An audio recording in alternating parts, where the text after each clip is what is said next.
Okay, if you know me, I love a good headline and I like looking at the underlying analytics. Now, I'm going to talk about if Fife is still a buyer or seller's market, and I'm going to drill down into micro regions as well. But first of all, I want to talk about is the inflation, the wage growth figures that actually came out today, and also the unemployment figures that came out today as well, and what it means for the property market overall. Probably what it means for the economy as well. I mean, wage growth remains strong as UK employment rose at its highest rate for almost a year. So UK unemployment rate has gone up to 4.3% from January to March. As I said, it's highest since May to July last year. The Office of National Statistics said the number of vacancies also showed, meaning more unemployed people are competing for the same jobs. But pay rises, which is actually extremely important and linked to base rate as well, possible base rate reductions. Pay rises, excluding bonuses, remained at 6%. Inflation's nowhere near that. Inflation's down at 4% now, or 3.9 or thereabouts. So so wage rises and wage growth is actually still year on year a lot higher. And when you take out things like when you take inflation into account and wages and the measure of prices and all the rest of it, it actually rose 2.4% in real terms on inflation itself, which means there's more money in the economy now than there ever was for last year, which is actually quite worrying because this misnomer everybody's putting about in the media, like interest rates are going to reduce in the next couple of months, according to the Bank of England, is I still can't see it. They're saying inflation is going to reduce as well, and inflation figures will be out in the next week or two. But it'll be interesting to see if that's the case because inflation doesn't seem, I can't see it going down, especially if wage growth is still there, unless base rates, mortgage increases have been up 60% since 2021. The monthly mortgage costs for people, that's maybe taken a lot of that wage inflation out, hence the reason why wage inflation has to go as a natural result of that. So it'll be interesting to see what happens. But at this point in time, I can't see any compelling evidence to suggest that base rates are going to come down in the short term in the next couple of months. So there's there's there's more people chasing probably fewer jobs, and it's a point of retraining. The first 3 months of the year, the number of unemployed people and the vacancy rose 1.6%. Now this compares to 1.4% of unemployed people. But you've got to remember as well that 4.3% unemployment levels is still a full employment system in terms of economic terms. It assumes that about 4.2% of people are unemployed are just retraining for the jobs that are actually available. Now, the jobs on offer in the UK dropped by 26,000 to 898,000 vacancies between February and April. And this total actually remains higher than the pre-pandemic levels, with unemployment also increasing. The number of unemployed people per vacancy has continued to rise, approaching levels seen before the onset of COVID-19. And so this ratio remains low by historical standards. It does demonstrate a slight easing in the labour market, with vacancies falling alongside rising unemployment, but not catastrophic. Nothing to suggest that house prices will drop.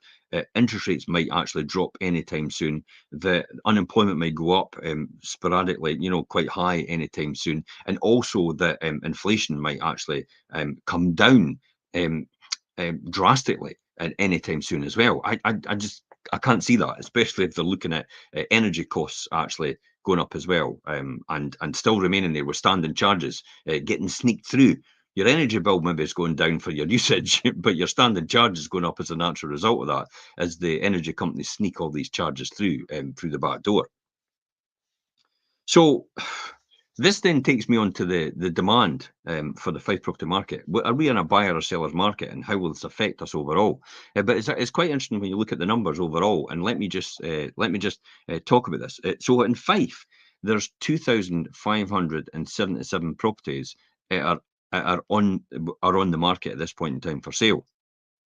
Now that's a blip in consideration. There's a 170,000 households in Fife, so 2,577 divided by 1,700 is literally 1.5% of the houses in Fife are up for sale. Now, out of that though, 1,503 have actually sold, and leaving 1,074 on the market right now.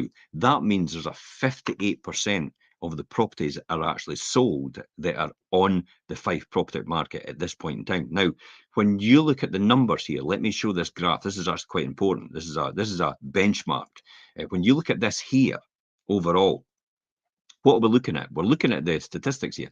So if you see this thermometer down the right-hand side here, it'll tell you from percentage-wise, from 10 to 20. If it's 10 to 20, that figure, then it's an extreme buyer's market. If it's 20 to 30, it's a buyer's market. If it's 30 to 40, it's a balanced market, meaning neither a seller or a buyer's market. If it's 40 to 50, it's a seller's market. If it's 50 to 60, it's a hot seller's market.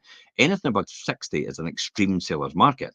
So then I drove into the micro regions. So, in other words, St Andrews, Cooper, Leven, East Neuk, Glenrothes, Kirkcaldy, and Dunfermline. So, I drilled down right into the micro regions to look at these percentages overall. So, this is actually quite revealing, especially about the St Andrews property market, and some of the other markets round about the area. So, let me just explain where we are right now.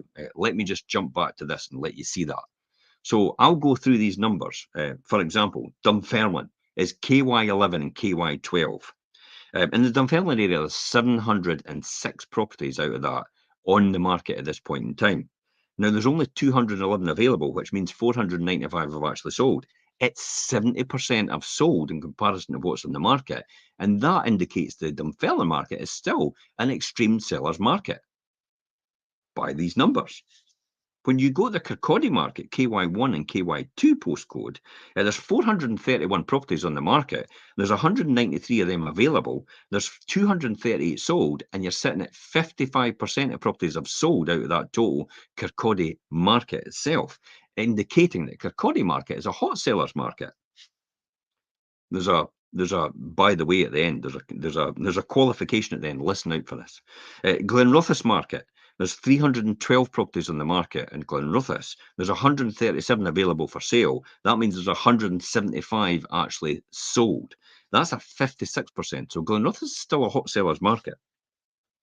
When you look at East Neuk, there's 152 properties on the market in East Neuk for sale. But at this point in time, there's only 90 available because 62 of them are actually sold, indicating a 41% actually sold. So East Neuk is sitting at a seller's market, but almost falling into a balanced market, neither a seller or a buyer's market. Now, that could be a lot to do with the price point, because in the Glenrothes and Kirkcaldy and Dunfermline market, they're all lower price points on average compared to the East Neuk area. So let's drill into Levenmouth, which is similar to the price point of Kirkcaldy and Glenrothes. So KY8 area. So 199 properties are actually available at this point in time for sale in the Levenmouth area, which is KY8 postcode. So that's Kennaway, London Links, it's Buckhaven Metro, and it's Leven itself, and Windigates. So there's 199 properties are actually available for sale. 899 properties for sale. 80 are actually only available, suggesting it 111 have actually sold. That's 56%, which still indicates that the Levenmouth area is still a hot sellers market. Cooper, let's drill down into Cooper. There's 206 properties in the Cooper area, which is KY15, KY14 postcode area. So 206 available. 206 properties for sale. 83 are only available at this point in time actually to buy. 123 of them are actually sold, waiting for concluded missives and to be completed. So that means the Cooper area is actually a 60%, which is a hot sellers market, almost bordering into extreme in the Cooper area. So let's drill down into St Andrews, which is a completely different picture. There's 236 properties in the St Andrews market in KY16 up for sale at this point in time. You can go on and go into Rightmove and just type in KY16 for your search. Don't include the properties that are actually sold, and you come up with 236 properties. If you exclude the properties that are sold, you come up with 156 available for sale in the St Andrews area. That's 80 of these properties have actually sold. Now, 80 divided by the 236 gives 34%, which indicates that St Andrews is clearly in a balanced market between 30 and 40%. It's neither a buyer's market or a seller's market. What I would say, though, about this, And the qualification is right here. When you look at the St Andrews market, for example, there's a lot of new build getting ploughed into that market right now, and it's taking a lot of demand out of there because there's only a limited amount of people looking for St Andrews. There's 20 people that make a decision every single day in Fife whether to buy or sell. But when you drill it down and break it down into the micro region, there's maybe only one or two in St Andrews. There's maybe one or three or four in Glenrothes, Leven, and Cooper, and possibly maybe about 10 in the Dunfermline area because it's got a bigger household. So that's how it drills down. So when you're looking at the St Andrews, it's very limited, but it's still a balanced market. But as you go higher in price point, beyond 300,000, because you notice when I talked about leaving Glenrothes and Kirkcaldy and Dunfermline, these price points are well below an average, below 300,000. Cooper is still a bit below the average for the 300,000, below that 300,000 price point. So that's why Cooper's still doing extremely well as well.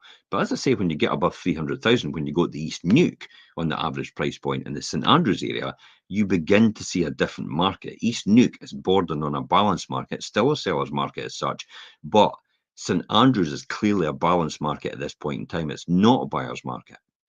But at the top end of St Andrews, it will take a lot longer to sell. So when you look at the average time to sell, if you've got 1,074 properties available for sale at this point in time, and everybody in Fife is buying about 500 to 600 a month, therefore you've only really got 2 months worth of stock on average.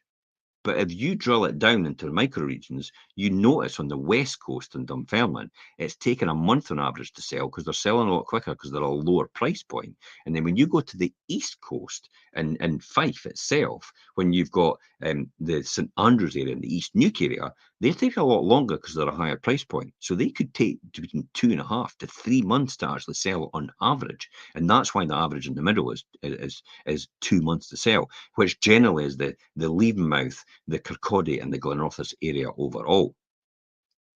So we're still in a good market, but there has to be a managed expectation from sellers out there that they're going to have to price their properties appropriately in order to attract the right audience to them. When you're at a lower price point up to 300,000, yeah, you're probably going to sell quite well. When you're above 300,000, you've really got to take stock of this current market and current economic conditions with unemployment at 4.3% now. That means there's less people able to buy houses, remember. If it goes up from 3.9 to 4.3, there's more people out of job, therefore less people to buy houses because they've not got the affordability anymore. So therefore it takes demand out. So you've got less buyers.